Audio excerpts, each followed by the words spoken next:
Break के बाद एक बार फिर से आप सभी दर्शकों का अन्नदाता कार्य। अपने राज्य में किसान खेती के साथ साथ पशुपालन व्यवसाय करके अच्छी आय कमाते हैं, क्योंकि पशुपालकों को इनके दूध से रोजाना आय मिलती है। लेकिन पशुपालक इन पशुओं का दूध निकालते समय कोई विशेष ध्यान नहीं देते हैं, जिससे दूध जल्दी खराब हो जाता है और पशुपालकों को भारी नुकसान उठाना पड़ता है। तो आप स्वच्छ दूध प्राप्ति के लिए कौन कौन सी बातों का खास ध्यान रखें, आइए जानते हैं पशु विशेषज्ञ डॉक्टर प्रदीप कुमार से।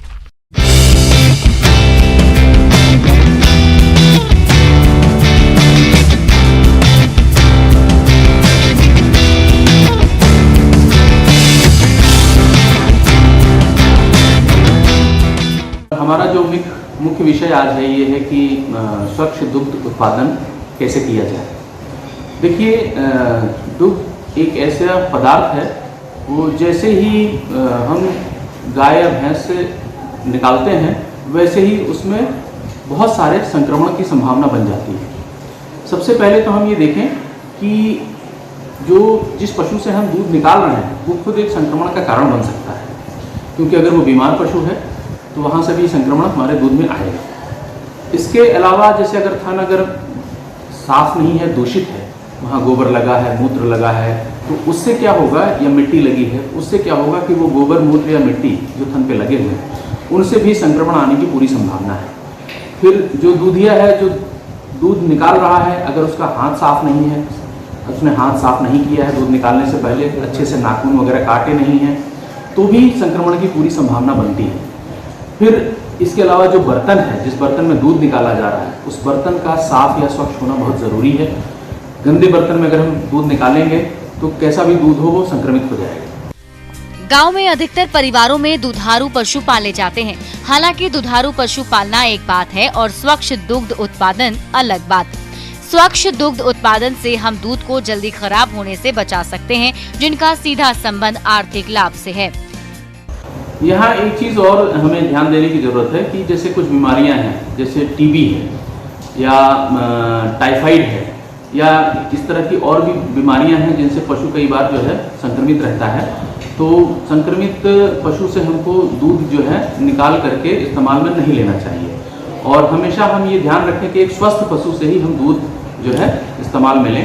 किसी भी संक्रमित पशु को हमें अलग कर देना चाहिए और उसका जब तक हम अच्छे से उसका ट्रीटमेंट ना कर लें, वो स्वस्थ ना हो जाए, तब तक हमें उससे दूध नहीं लेना चाहिए। अब आइए हम समझें कि स्वच्छ दूध उत्पादन में सिलसिलेवार हमें करना क्या चाहिए। तो हमें सबसे पहले बाड़े की सफाई करनी चाहिए दुकान के पहले, ताकि बाड़ा या उसके आसपास का जो वातावरण है वो दूषित ना रहे, साफ सुथरा रहे। फिर जानवर क्या है कि हम कई बार देखते हैं पूंछ इधर उधर भटकता रहता है या फिर और दूसरी एक्टिविटी करता रहता है, तो उसमें फिर हमें पूंछ वगैरह बांध के या पूंछ वगैरह साफ उसकी रखनी चाहिए।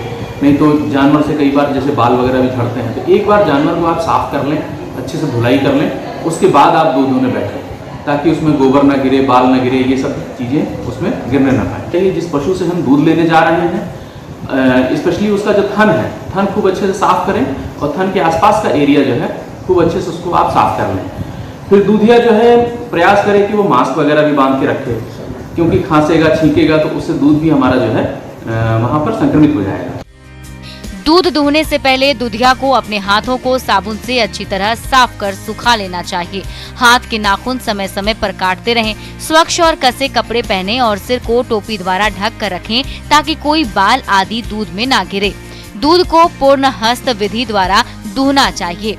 हमें ये ज़रूरत है कि जो दूधिया है या जो संपर्क में आ रहा है व्यक्ति उस दूध के, तो उसको एक बार स्क्रीनिंग करके हमें काम में लगाना चाहिए। ऐसा नहीं है कि वो खुद एक बीमारी कैरी कर रहा है और उस बीमारी को वो जानवरों को भी देगा और उस बीमारी को वो दूध में भी ले आएगा, क्योंकि खांसेगा, छींके या दूसरी एक्टिविटी करेगा या हाथ साफ नहीं रखेगा। तो इससे क्या है, जैसे बहुत सारे बीमारी हैं, टीबी है, साल्मोनेला है, इस तरह की बहुत सारी बीमारियां हैं जो दूध में आएंगी, दूध को संक्रमित करेंगी और इससे जो है सुरक्षित दूध का उत्पादन जो है वो नहीं हो पाएगा। इसके अलावा जो बर्तन है, बर्तन को खूब अच्छे से साबुन से या दूसरे चीज़ों से उसको साफ करना चाहिए, साफ करके और सूखा करना चाहिए। गीले बर्तन में दूध नहीं निकालना चाहिए, क्योंकि जो पानी उसमें रह जाता है वो अपने आप में संक्रमण का कारण बनेगा। दूध दुहने का बर्तन स्टेनलेस स्टील का होना चाहिए। इसके अलावा एल्युमिनियम और गैल्वेनाइज्ड शीट के बर्तन का उपयोग कर सकते हैं। पीतल और तांबे का बर्तन बिल्कुल इस्तेमाल ना करें। खुली बाल्टी के स्थान पर गुंबदकार छत वाली बाल्टी में दूध दूहना चाहिए। इसके अलावा जैसे ही हमको लगता है कि अब हमने स्वच्छ दूध जो है जानवर से ले लिया है, तो अब उसको हमें अच्छे से रखने की ज़रूरत पड़ती है। तो इसके लिए हमें सबसे ज़रूरी है कि उसको तुरंत हमें टेम्परेचर, लोअर टेम्परेचर पे उसको रखा जाए, चिलिंग टेम्परेचर जिसको हम बोलते हैं।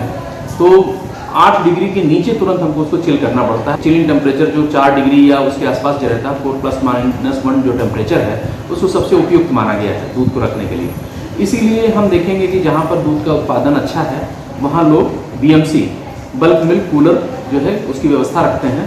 फिर अगर दूध हम स्वस्थ पशु से भी लें तो कच्चा दूध इस्तेमाल में नहीं करना चाहिए, और दूध को हमें कैसे पास्चराइज करने के बाद ही इस्तेमाल करना चाहिए। तो इन सभी छोटी छोटी बातों को अगर हम ध्यान में रखेंगे तो स्वच्छ व सुरक्षित दूध का उत्पादन कर सकते हैं।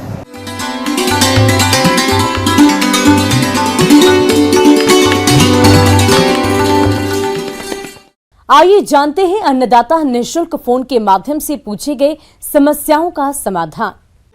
अन्नदाता निःशुल्क फोन